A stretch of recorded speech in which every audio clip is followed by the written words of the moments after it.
जय हिंद दोस्तों। आज पर्यावरण से संबंधित महत्वपूर्ण करंट अफेयर 2024 को देखेंगे, पूरा विस्तार से समझने का प्रयास करेंगे। यहाँ से जितना भी क्वेश्चन बन सकता है उन सब को देखने का प्रयास करेंगे। कोई भी एग्जाम देंगे तो आजकल पर्यावरण का वेटेज बहुत ज़्यादा बढ़ गया है, तो यहाँ से बहुत अच्छा क्वेश्चन देखने को मिलता है। तो हम वैसे क्वेश्चन को लेने का प्रयास किए हैं जो बार बार पूछा जा सकता है, इसमें कोई डॉट नहीं है, ठीक है। और जीएस दृष्टि से भी पर्यावरण से संबंधित बहुत सारे फैक्ट हम यहाँ पे बताएंगे।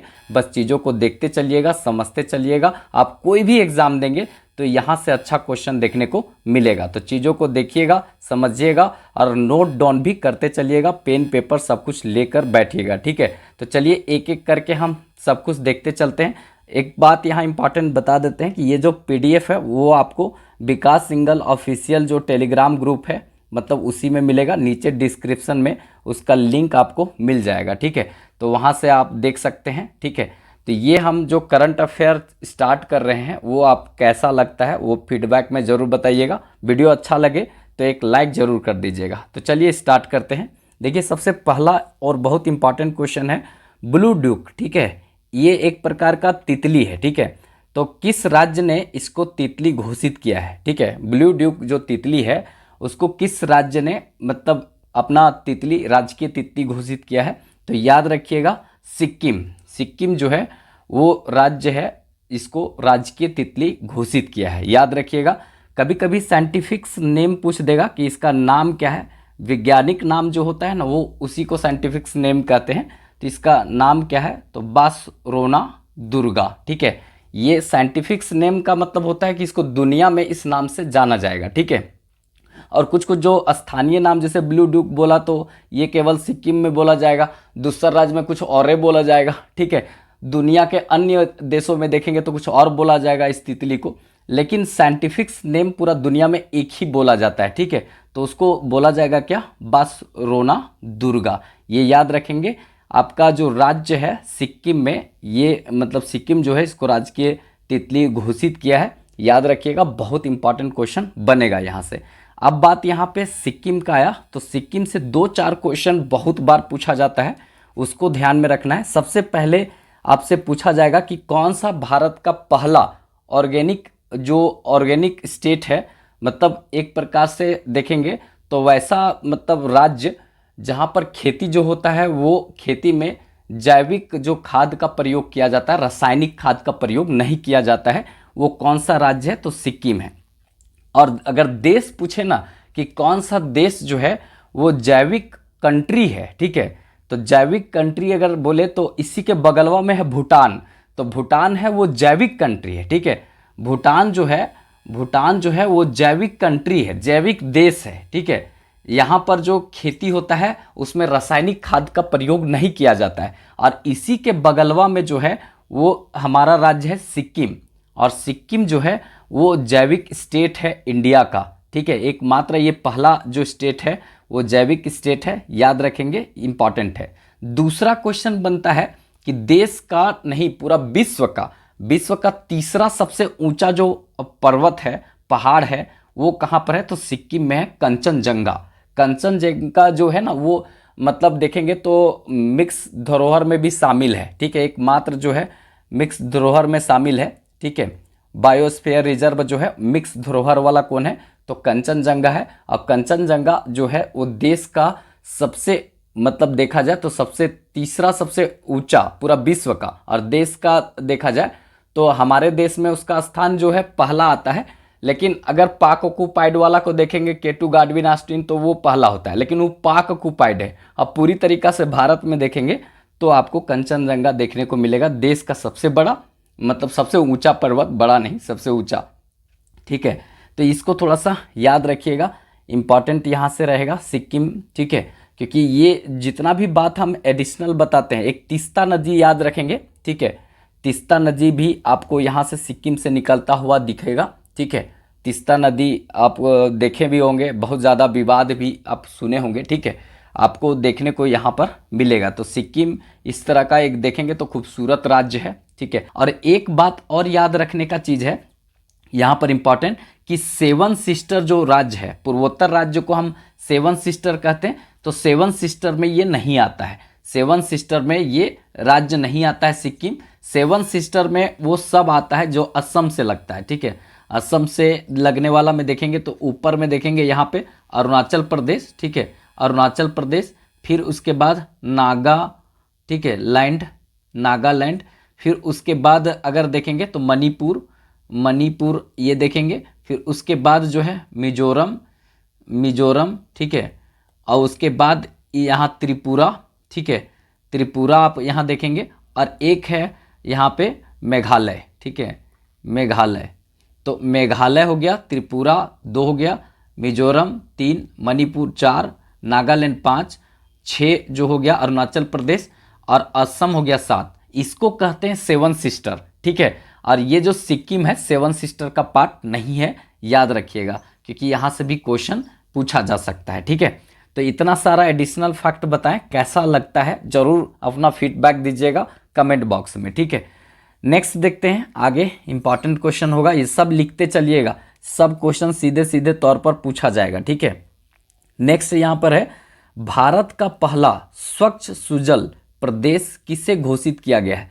स्वच्छ सुजल प्रदेश मतलब है कि वो ओपन डेसिफिकेशन फ्री भी हो गया है, मतलब खुले में शौच से भी मुक्त, और दूसरा में पानी की भी सुविधा उपलब्ध हो जाएगा पूरी तरीका से।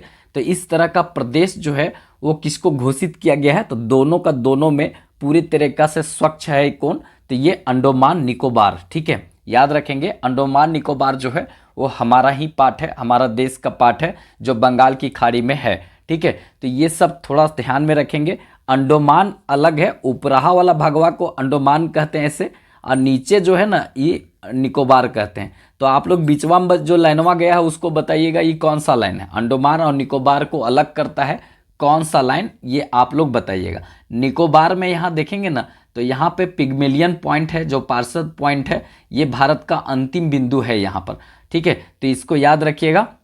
और एक करंट अफेयर और है जो इम्पॉर्टेंट है, भारत में जो मतलब परमवीर चक्र विजेता है, ठीक है, तो परमवीर चक्र विजेता के नाम पर जो है वो यहाँ पर अंडमान निकोबार में 14 द्वीपों का नाम जो है, 14 की आप लोग बताइएगा 14 की 24 आप लोग बताइएगा, ठीक है। मतलब परमवीर चक्र विजेता जितने हैं उनके नाम पर मतलब कि यहाँ पे अंडमान निकोबार द्वीपों का नाम जो है वो बदल कर मतलब नाम रखा जाएगा, बदल कर क्या नाम रखा जाएगा। तो ये आप लोग बताएंगे, ठीक है, कितना परमवीर चक्र विजेता है और कितने लोगों के नाम पर ये रखा जाएगा। तो अंडमान निकोबार द्वीप में ही है। एक यहाँ पर सैंडल पीक बहुत सारा पूछा जाता है, सैंडल पीक जो है वो यही अंडमान निकोबार में है, ठीक है। बीडी सावरकर का जो है जेल भी यहाँ पर है, जहाँ पर बीडी सावरकर को रखा गया था अंडमान में, ठीक है। तो याद रखेंगे बीडी सावरकर एयरपोर्ट भी आपको यहाँ पर मिलेगा, ठीक है, इसको थोड़ा याद रखेंगे। कोको जल संधि के बारे में आप लोग थोड़ा जरूर बताइएगा कि कोको जल संधि किसके किसके बीच है, ठीक है, ये सब आप लोग थोड़ा जरूर बताइएगा कमेंट में, ठीक है, कि जो क्वेश्चन पूछते हैं हम देखना चाहते हैं कि कितना लोग सीरियस देख रहे हैं, ठीक है। तो ये सब एडिशनल फैक्ट बताएं, याद रखेंगे। स्वच्छ सुजल प्रदेश जो है वो घोषित हुआ है कौन सा, अंडमान निकोबार, ठीक है, याद रखना है। यहाँ पर जो है ना सबसे जो एकदम प्राचीनतम जनजाति जो है वो जारवा देखने को मिलेगा यहाँ पे, ठीक है। सेंटलीज जो है जनजाति भी देखने को मिलेगा, हाल फिलहाल में कोई विदेशी लोग को सेंटलीज लोग मार दिया था, ठीक है। तो इस तरह का यहाँ पे घटना होते रहती हैं, तो ये थोड़ा सा याद रखेंगे। नेक्स्ट जाते हैं, नेक्स्ट इंपॉर्टेंट है नीलगिरी तहर, ठीक है, परियोजना किस राज्य सरकार के द्वारा मतलब किया गया है, याद रखेंगे, मतलब संचालित किया गया है या शुरू किया गया है, तो किस मतलब राज्य द्वारा। तो आपको देखिए नीलगिरी तहर परियोजना अगर ऐसा आएगा ना तो 3 राज्य में लोग फंस जाता है, ठीक है, क्योंकि जो नीलगिरी है, नीलगिरी जो पहाड़ी क्षेत्र है वो आपको पता है कि कर्नाटक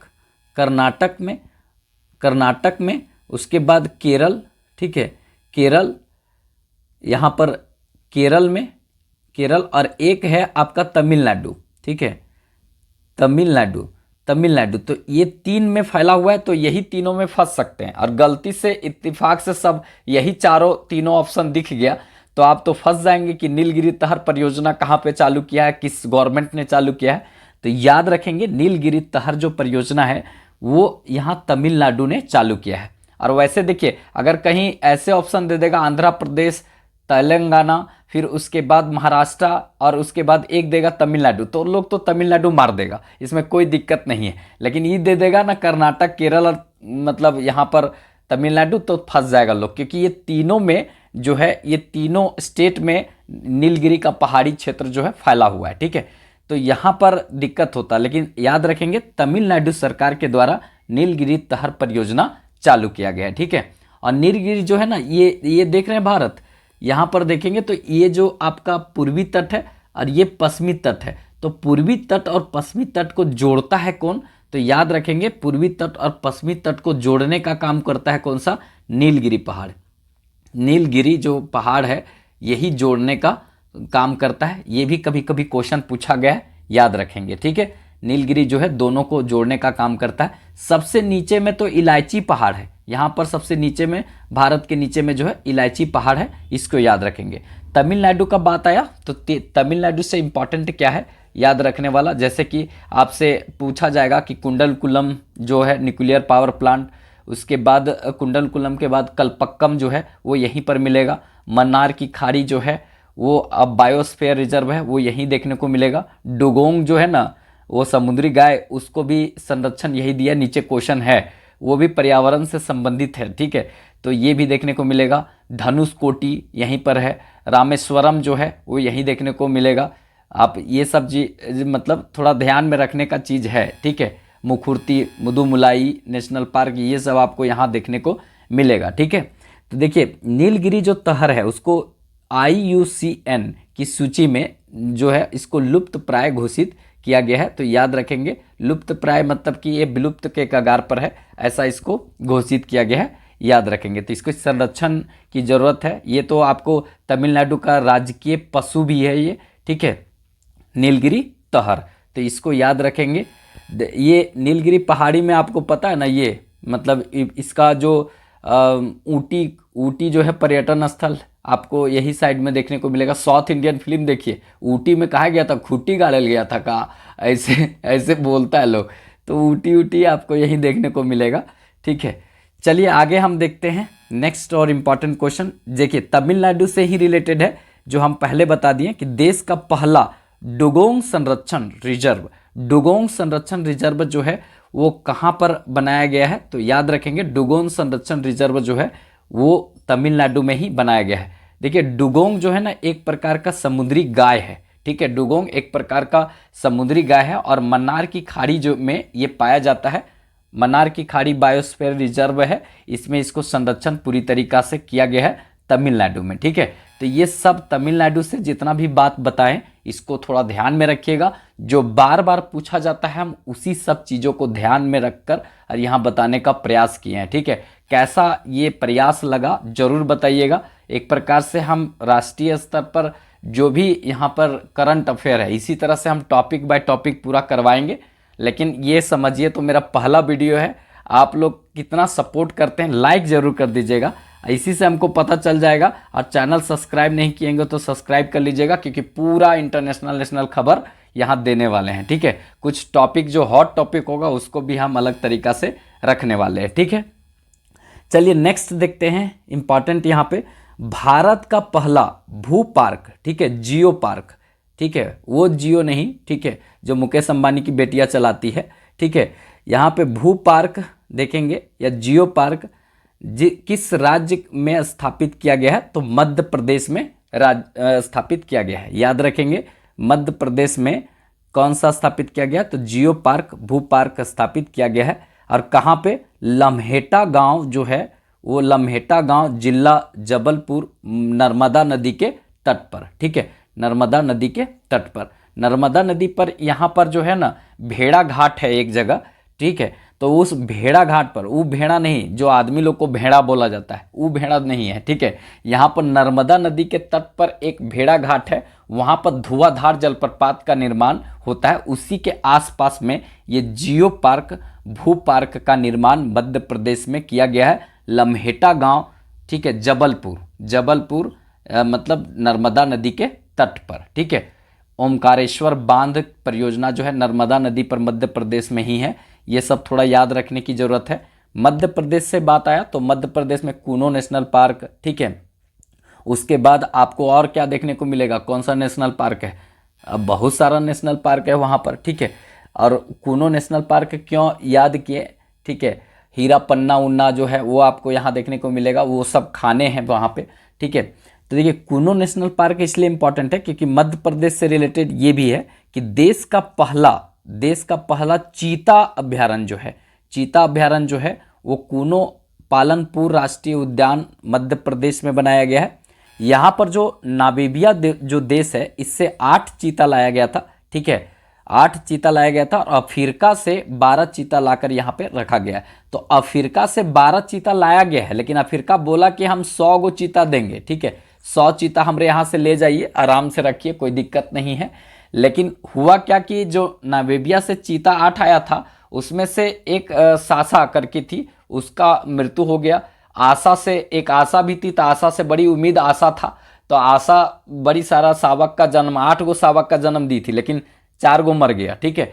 तो वो मरने का कारण अब जैसे नामीबिया का जैसा एटमॉस्फेयर है, जैसा वहाँ पर वातावरण है, वैसा यहाँ पर हो सकता है उस तरह से एकदम सेम टू सेम नहीं मिल पाया होगा, और उस तरह से वहाँ पर खाने की जो सुविधा होगा यहाँ नहीं मिल पाया होगा, इसलिए इस तरह से मतलब आसानी से एटमॉस्फेयर में नहीं ढल पाया होगा, इसीलिए मृत्यु हो गया।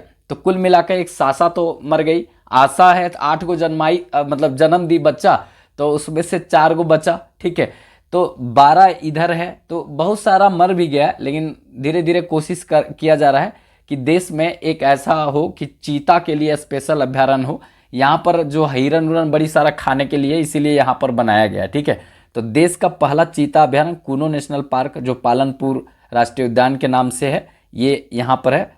तो इसके बारे में हम बता दिए। अफ्रीका से भी चीता लाया गया है और नामीबिया से भी लाया गया है। अफ्रीका तो 100 गो बोला है, लेकिन 12 गो अभी तक लाया, अब धीरे धीरे आ रहा है, लेकिन आ रहा है और मर रहा है तो दिक्कत है ना, इसीलिए लोग पहले ये सोच ले कि बताना कैसे है, ठीक है। चीता तो हमारे देश में पहले था, लेकिन आप लोग बताइए कब खत्म हो गया था, ठीक है।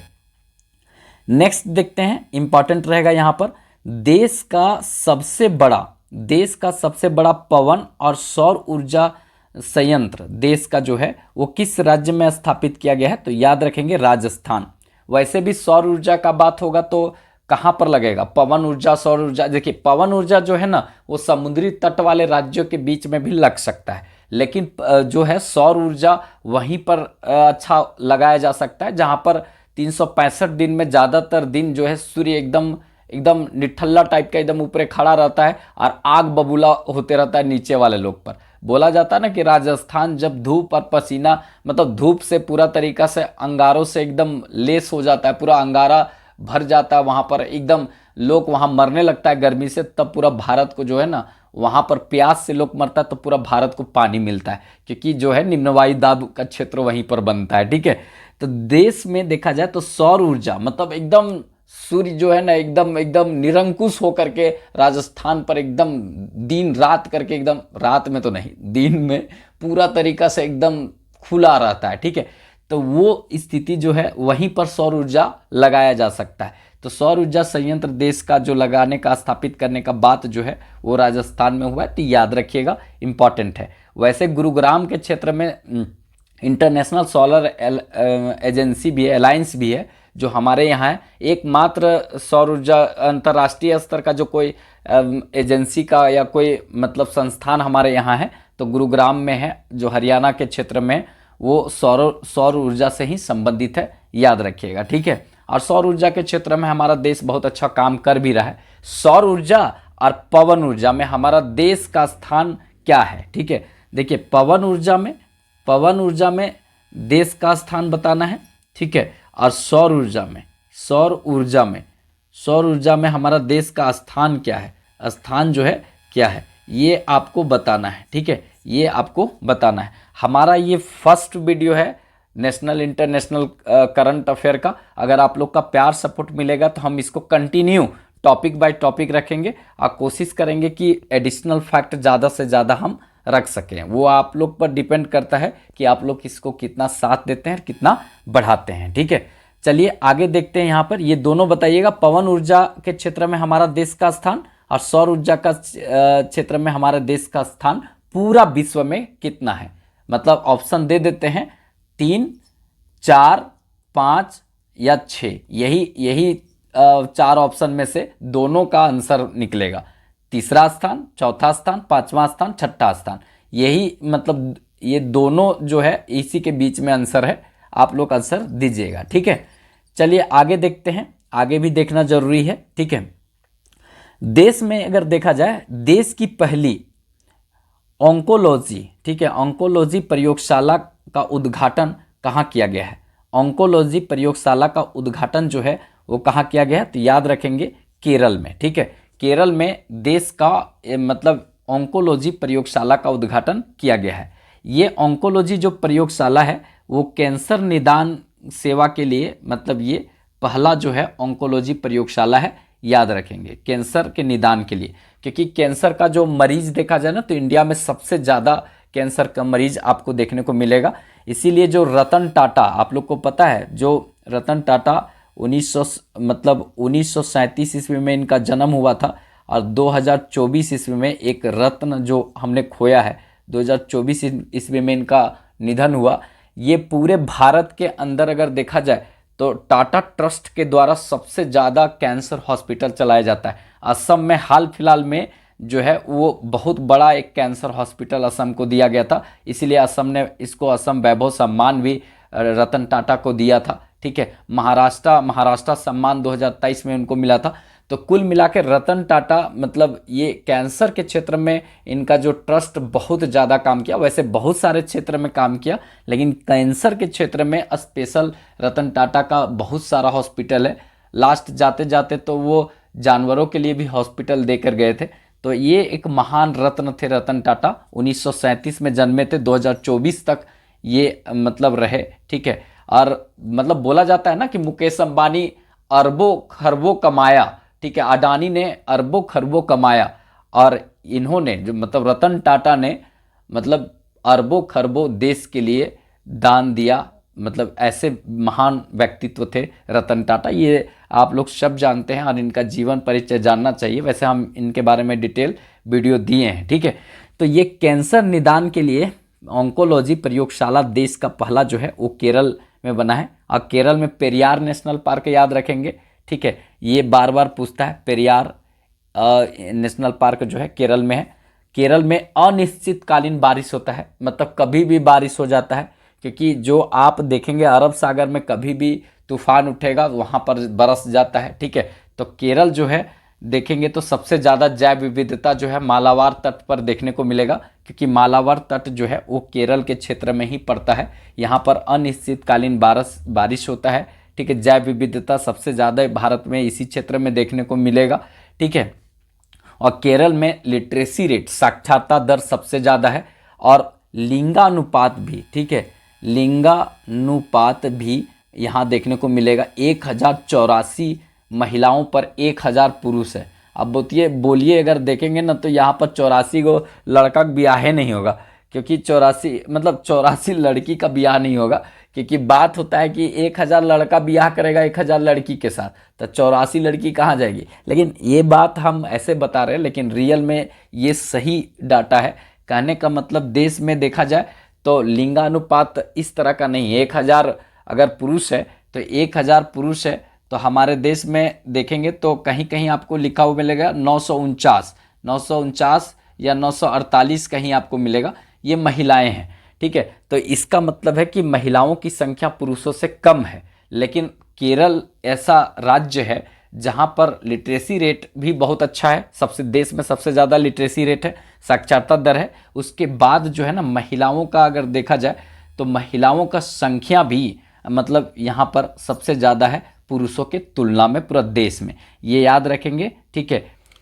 नेक्स्ट क्वेश्चन देखते हैं। पूर्वोत्तर भारत का पहला एक्वा पार्क कहाँ स्थापित किया गया है, ठीक है। तो पूर्वोत्तर भारत का पहला एक्वा पार्क कहाँ स्थापित किया गया है, तो ये अरुणाचल प्रदेश में, अरुणाचल प्रदेश जो है इसमें पूर्वोत्तर भारत का एक पहला एक्वा पार्क स्थापित किया गया है, ठीक है।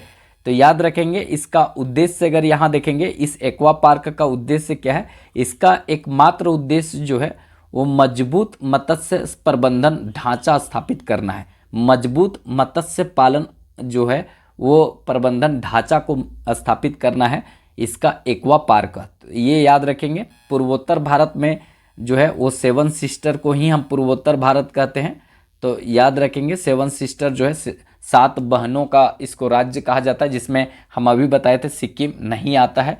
एक्वा पार्क का मतलब है कि मत्स्य प्रबंधन ढांचा को मजबूत करना, ये याद रखेंगे। अरुणाचल प्रदेश से करंट अफेयर और निकल करके यहाँ से आएगा कि जो 2021 का वन सर्वेक्षण रिपोर्ट है जो अभी लेटेस्ट है, क्योंकि इसके बाद 21 के बाद 22-23 तो 2 साल के बाद आता है, तो 21 का वन सर्वेक्षण रिपोर्ट है, उसमें देखेंगे तो सबसे जो कम वनों में वृद्धि हुआ है, मतलब वन जो है सबसे कम कौन किया है, तो अरुणाचल प्रदेश। वनों में कमी कहाँ आया है, कमी जो है वन में कहाँ आया है, तो अरुणाचल प्रदेश में, ठीक है। अरुणाचल प्रदेश में वनों में कमी किया है अरुणाचल प्रदेश। और अगर बोलेगा कि सर्वाधिक 2021 वन सर्वेक्षण की रिपोर्ट के अनुसार सबसे ज़्यादा वनों में वृद्धि कौन किया है, ठीक है, सर्वाधिक अगर वृद्धि अगर वन में बोला जाएगा कि वन में किसने किया है, तो आंध्र प्रदेश, ठीक है, आंध्र प्रदेश। तो लोग गड़बड़ा जाता है कि सर्वाधिक वृद्धि किसने किया है, आंध्र प्रदेश और अरुणाचल प्रदेश दोनों दे देगा तो गड़बड़ा जाएगा। तो याद रखना है कि अरुणाचल प्रदेश जो है वनों में कमी किया है 2021 वन सर्वेक्षण रिपोर्ट के अनुसार। और अरुणाचल मतलब आप देखेंगे आंध्र प्रदेश, तो आंध्र प्रदेश जो है वो अंधाधुन बढ़ाया है जंगल। तो सर्वाधिक देश में वनों में वृद्धि जो किया है वो कौन किया है, तो ये आपका किया है आंध्र प्रदेश, अंधा जैसा जंगल बढ़ाया है, ठीक है। लेकिन अरुणाचल प्रदेश, अरुणाचल मतलब कि उगना चाहिए था इसको, लेकिन ये डुबा दिया है, ठीक है। अरुणाचल प्रदेश इसलिए नाम पड़ा है क्योंकि अरुण का मतलब होता है सूर्य, और सूर्योदय जो होता है ना सबसे पहले यहीं होता है भारत में, ठीक है, और सबसे लास्ट में गुजरात में होता है। वो ज्योग्राफी जब बताएंगे ना तो उसमें डिटेल बताएंगे, ठीक है। तो इतना याद रखने की ज़रूरत है। लेकिन आप लोग एक बात बताइएगा, कुछ यहाँ पर भी मिला है, ठीक है, धातु उतु कुछ यहाँ पर मिलने का संकेत मिला था, क्या था नहीं था वो आप लोग बताइएगा, ठीक है। अरुणाचल प्रदेश में जो है ना वो सबसे पहले देखा जाए तो ये घुसती है ब्रह्मपुत्रा नदी, नामचा बरुआ एगो पर्वत है ऐसे, और नामचा बरुआ पर्वत के ऐसे ऐसे घुसती है, और यहाँ पर ऊपर से सांगपो उंगपो के नाम से आती है ब्रह्मपुत्रा नदी, ठीक है। और चेमायुंग लुंगडुंग ग्लेशियर से निकलती है और ऐसे करके के आती है, ठीक है। और मतलब यहाँ पर जो है इसको दियांग के नाम से आगे बढ़ती, फिर सदिया से धुबरी तक इसको ब्रह्मपुत्रा कहते हैं, और फिर जमुना के नाम पर आगे बढ़ जाती है, ठीक है। तो इस तरह से ब्रह्मपुत्रा यहाँ पे घुसती है। याद रखेंगे लोहित उहित नदी का संबंध यहाँ अरुणाचल प्रदेश से मिलता है देखने को। तो ये चीज़ है। यहाँ पर एक दो को दर्रा का नाम बताइएगा जो बराबर पूछता है, ठीक है, जो बराबर यहाँ से क्वेश्चन पूछता है दर्रा, ठीक है। तो कौन कौन सा दर्रा है वो बताइएगा, ठीक है। देखिए यहाँ पर ये हो गया। अब हम आगे आ जाते हैं। आगे इंपॉर्टेंट क्वेश्चन है, देश में पहली बार लिथियम का भंडार कहाँ खोजा गया है।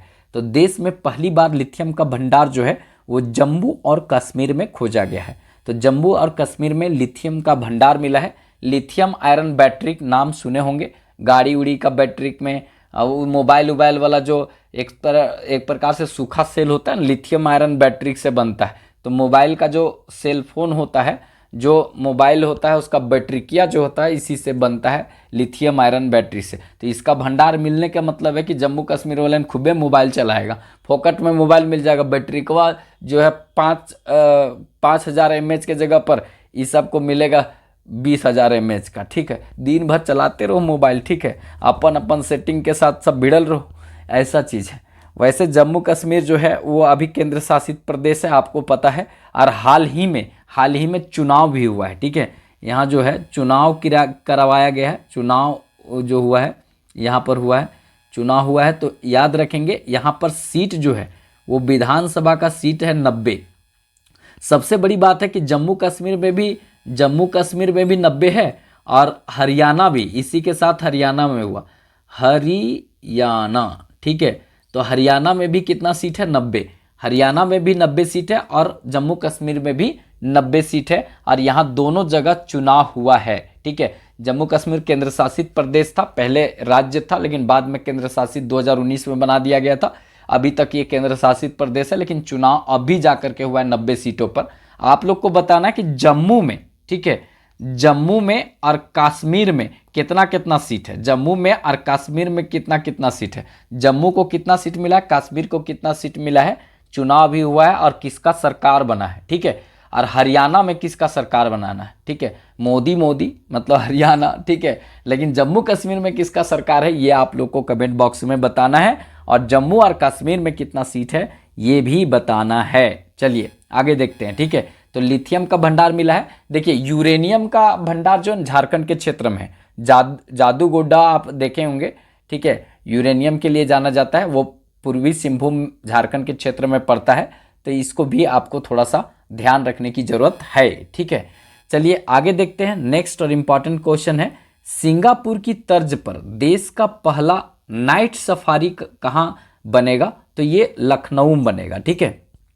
सिंगापुर के तर्ज पर देखा जाए नाइट सफारी, नाइट सफारी मतलब समझे, एगो खुला गाड़ी होता है, ठीक है, एकदम लंगा गाड़ी होता है, ऐसे करके मतलब गाड़ियाँ नहीं बन रहा है और इन्हें कुछ नहीं रहता है, सब खुले गाड़ी रहता है, ठीक है, वो जिप्सी टाइप का होता है, ओकरा में आदमी लोग बैठ जाता है और बैठने के बाद क्या होता है कि इस खुले में बाघ देखेगा, शेर देखेगा और उसके बाद उस सब के साथ हाथी देखेगा, ऐसा, ठीक है। तो इस तरह से आप लोग देखे होंगे फिल्मों में या कहीं पर आप यूट्यूब पर देखे होंगे, तो वही चीज़ को कहते हैं नाइट सफारी, मतलब रतिया में निकलेगा ये सब, ठीक है। नाइट सफारी मतलब होता है, दिन सफारी तो दिन में होता, लेकिन नाइट सफारी मतलब रात में। सिंगापुर में ऐसा होता है कि नाइट सफारी निकलेगा, मतलब रात में देखने में मजा आ जाएगा, जंगल में कैसा शिकार बाघ कर रहा है, और कहीं गलती से बाघ का माइंड घसका, मुंडी अगर खरका, तो वो नाइट सफारी को फिर वो अपना रंगीला सफारी बना देगा,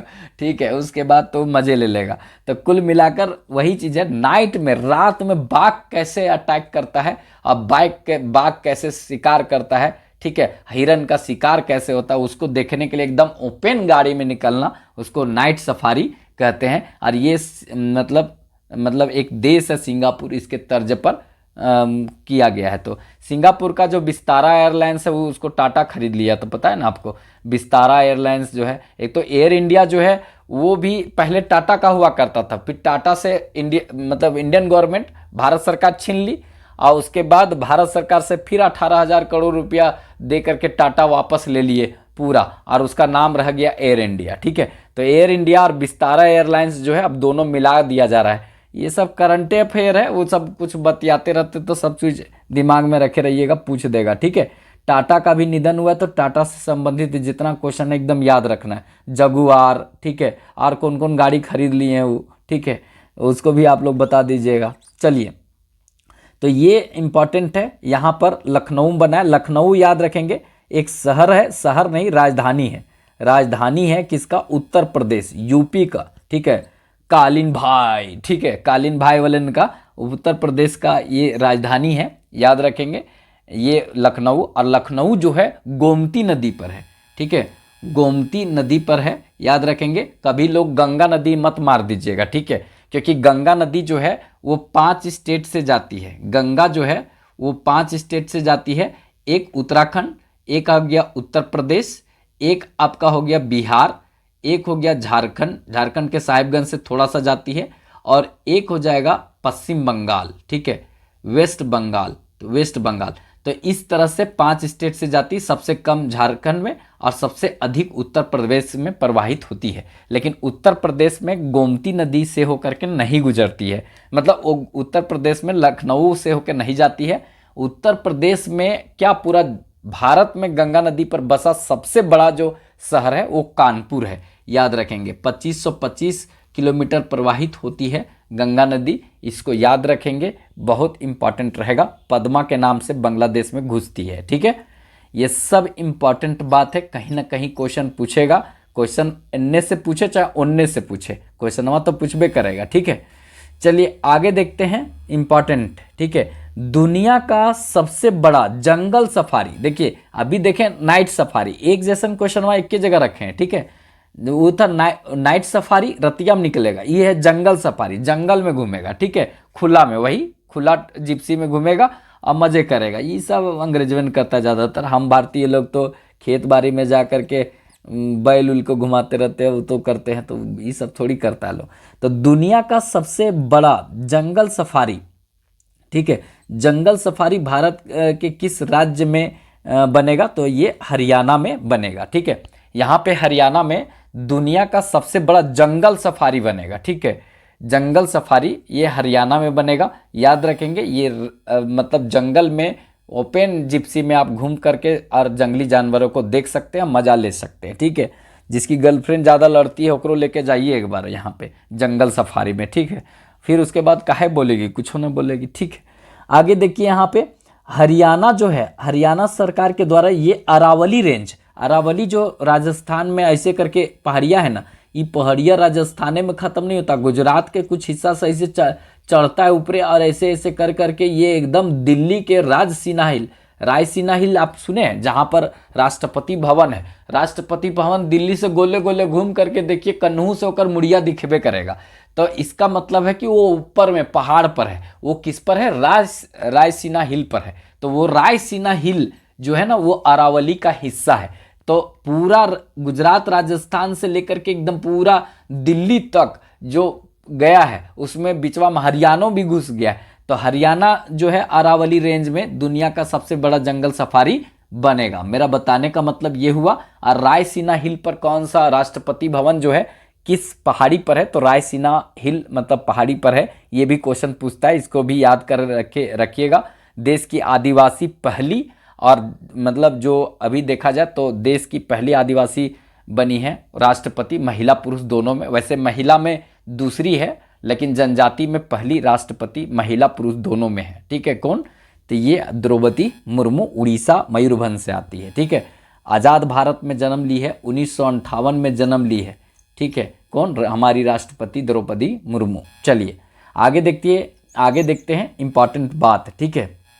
हरियाणा से सुल्तानपुर, और सुल्तानपुर एक नेशनल पार्क है यहाँ पर, ठीक है। आगे देखते हैं नेक्स्ट, और इम्पॉर्टेंट रहेगा। इम्पॉर्टेंट क्या है यहाँ पे? विश्व का सबसे बड़ा पौधा जो है पासिडोनिया, ठीक है, वो कहाँ खोजा गया है? तो पासिडोनिया जो है वो कहाँ खोजा गया है? ऑस्ट्रेलिया में, ठीक है। विश्व का सबसे बड़ा जो पौधा है पासिडोनिया, वो कहाँ खोजा गया है? ऑस्ट्रेलिया में खोजा गया है। याद रखेंगे, ऑस्ट्रेलिया में जो है पासिडोनिया जो है विश्व का सबसे बड़ा पौधा खोजा गया है, ठीक है।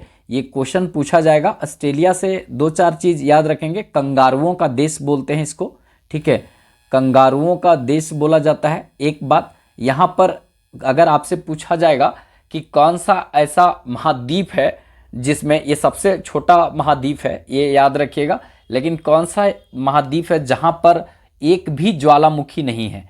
एक भी मतलब देखा जाए ठीक है, ज्वालामुखी नहीं है, ठीक है, एक भी ज्वालामुखी नहीं है। तो ये ऑस्ट्रेलिया है जिसमें एक भी ज्वालामुखी नहीं है। यूरोप है जिसमें एक भी मरुस्थल नहीं है। उसी तरह से यहाँ पर एक भी ज्वालामुखी ऑस्ट्रेलिया में नहीं है। यहाँ पर एक है ग्रेट बैरियर रीफ, ठीक है। ऑस्ट्रेलिया में ग्रेट बैरियर रीफ है, जो मूंगा और सेलेंटेटा जो मतलब जीव होते हैं, ये 2-2 सेंटीमीटर का जीव होता है, वो सब जो है उसका खोखलवा से तैयार हुआ है। कौन सा? ये मतलब ग्रेट बैरियर रीफ। और ये बहुत मजबूत संरचना होता है। समुद्र का जो पानी है वो इससे टकराता है, फिर उधर हो जाता है, तो इसके बीच में शांत सागर भी पाया जाता है। और तस्मान जो आप देखेंगे, तस्मान और उसके बाद बॉस संधि आपको इसी के आसपास देखने को मिलेगा, जो बार बार प्रतियोगी परीक्षा में पूछा जाता है। तो इसको थोड़ा सा ध्यान में रखने की जरूरत है, क्योंकि यहाँ से सीधे तौर पर क्वेश्चन देखा जाता है, ठीक है। तस्मान जल संधि, बॉस जल संधि फिर इसी के आसपास मिलेगा। ऑस्ट्रेलिया में ग्रेट बैरियर रीफ जो देखा जाए, ये सबसे बड़ा परवाल भित्ति है, जो मूंगा और सेलेंटेटा जीवों के खोखला से बना हुआ है, एक मजबूत संरचना है, ठीक है। नेक्स्ट देखते हैं, लद्दाख का पहला जैव विविधता विरासत स्थल किसे घोषित किया गया है? तो ये इंपॉर्टेंट है, अया तसो झील, ठीक है। अया तसो झील जो है, इसको पहला लद्दाख का जैव विविधता विरासत स्थल घोषित किया गया है, ठीक है। यहाँ पर देखा जाए तो पक्षियों के लिए इसको स्वर्ग कहा जाता है। अया तसो झील को पक्षियों के लिए क्या कहा जाता है? स्वर्ग कहा जाता है, ठीक है। लंबा गर्दन वाला जो क्रेन पक्षी होते हैं, ठीक है, वो यहाँ पर देखने को मिलेंगे, ठीक है। और ये बहुत ऊंचा स्थल है। लद्दाख जो है ना वो बहुत अच्छा स्थल है, मतलब बहुत ऊंचा स्थल है, जिसका गर्लफ्रेंड बॉयफ्रेंड से पटता है एक बार जाना चाहिए घूमने के लिए, ठीक है। हम लोग तो भाई हम लोग के लिए नहीं है, आप लोग जाइए, आप लोग घूमिए, बहुत बढ़िया जगह है, ठीक है। अया तसो झील में भी एक बार डुबकी लगाइए, बड़ी ठंडा हालांकि होगा, तो उस सब के लिए ठंडे जगह चाहिए होता है, मतलब जो कपल लोग होता है। चलिए आगे देखते हैं, ये चीज़ इंपॉर्टेंट है। पक्षियों के लिए जो स्वर्ग है वो यही इसी को कहा जाता है, बहुत इंपॉर्टेंट पूछा जाएगा। लद्दाख जो है वो देखा जाए तो एक अलग केंद्र शासित प्रदेश इसको बनाया गया है, हालांकि इसका विधानसभा क्षेत्र उतना नहीं दिया गया, लेकिन केंद्र शासित प्रदेश अलग कर दिया गया है, ठीक है। हालांकि पहले जो है ना जम्मू कश्मीर का पार्ट हुआ करता था, लेकिन अब जम्मू कश्मीर का पार्ट ये नहीं रहा है, ठीक है। ये अलग ही अपना दुनिया बसा लिया है, कौन, लद्दाख। इसको थोड़ा ध्यान में रखेंगे, बहुत इंपॉर्टेंट रहेगा। नेक्स्ट यहाँ पर देखते हैं IUCN, ठीक है। IUCN जो है इसको हिंदी में बोलते हैं, मतलब हिंदी जो है ना हमको नया टाइप का लगा, ठीक है। वैसे इसका इंग्लिश में फुल फॉर्म सब लोग जानता है, लेकिन यहाँ पर हिंदी इसका जो है अंतर्राष्ट्रीय प्राकृतिक संरक्षण संघ, ठीक है, इसका ये हिंदी है, ठीक है। इंग्लिश आप लोग लिखिएगा, मतलब देखेंगे तो IUCN जो है वो विश्व संरक्षण कांग्रेस 2025 कहाँ आयोजित होगा, तो याद रखेंगे इसका आयोजन UAE में होगा, ठीक है, संयुक्त अरब अमीरात में होगा, याद रखेंगे इसका आयोजन, ठीक है। और याद रखेंगे संयुक्त अरब अमीरात में एक जो देखेंगे तो दुबई वाला जो एरिया है वहाँ पर एक फ्यूचर म्यूजियम मिलेगा, एकदम आँख जैसा ऐसे बना हुआ, ठीक है, ऐसे गोल, और ऐसे गोल मिलेगा फ्यूचर म्यूजियम। मतलब 2072 में हमारा दुनिया कैसा होगा वो अभी ये दिखा दिया है। तो किसी को लगता है कि हमारा ज़िंदगी जो है गर्लफ्रेंड के कारण तंग हो गए हैं, तो वो जाइए फ्यूचर म्यूजियम में, ठीक है। और 2072 अभी ये देख लीजिए कि क्या पता खोपड़ी पर तांडव अभी जो आपका हो रहा होगा, तो 2072 तक नहीं टिक पाएंगे। तो जब नहीं टिक पाएंगे तो अभी ये 2072 की दुनिया देख लीजिए। पर्यटन के क्षेत्र में जो है ना वो काफ़ी काम किया है ये UAE, ठीक है। तो यहाँ पर इसलिए क्योंकि इसके पास तेल है, इसको पता तेलवा खत्म हो जाएगा तो करने जाएंगे, ठीक है, मुंह छानने कहीं नहीं जाएंगे। तो ये पर्यटन को बहुत अच्छा बढ़ावा दिया है, ठीक है। अब पर्यटन को बढ़ावा दिया जिससे कि ये तेल खत्म होगा तो पर्यटन से कमाएगा। तो अभी सोना उना का खान उना पहाड़ उहाड़ मिल रहा है, खोदने के बाद मिल रहा है, तो अलग ही दुनिया की बात है, लेकिन इसके पास पर्यटन का जो है ना अलग एक अपना पहचान बना रहा है, ठीक है। इसमें फ्यूचर म्यूजियम जो है एक बहुत यूनिक है, आप यूट्यूब में सर्च करेंगे फ्यूचर म्यूजियम देखेंगे तो देखिएगा कैसा लगता है, लगेगा कि सही में 2072 में दुनिया कैसा होगा वो उसमें दिखाया है, ठीक है। तो ये जो है ना यहीं पर आयोजित होगा विश्व संरक्षण कांग्रेस 2025। तो इसको याद रखिएगा, यहाँ पर जितना भी इम्पोर्टेंट बात हो सकता है हम सब बताने का प्रयास किए। क्रिकेट जो इंटरनेशनल क्रिकेट जो एसोसिएशन है उसका यहाँ पे मुख्यालय भी है, ये भी याद रखिएगा। तो आप लोग को अगर वीडियो अच्छा लगे, ठीक है, अगर आप लोग को लगा होगा कि कंटेंट ठीक है, ठीक है, इसमें हम और मेहनत करेंगे, इसमें कोई दिक्कत नहीं है, लेकिन आप लोग का सपोर्ट, आप लोग का साथ चाहिए। वीडियो अच्छा लगे तो एक लाइक ज़रूर कर दीजिएगा, चैनल सब्सक्राइब कर लीजिएगा, ठीक है, और हो सके तो थोड़ा दोस्तों में शेयर कर दीजिएगा। तो चलिए फिर मिलेंगे नेक्स्ट वीडियो में, तब तक के लिए जय हिंद।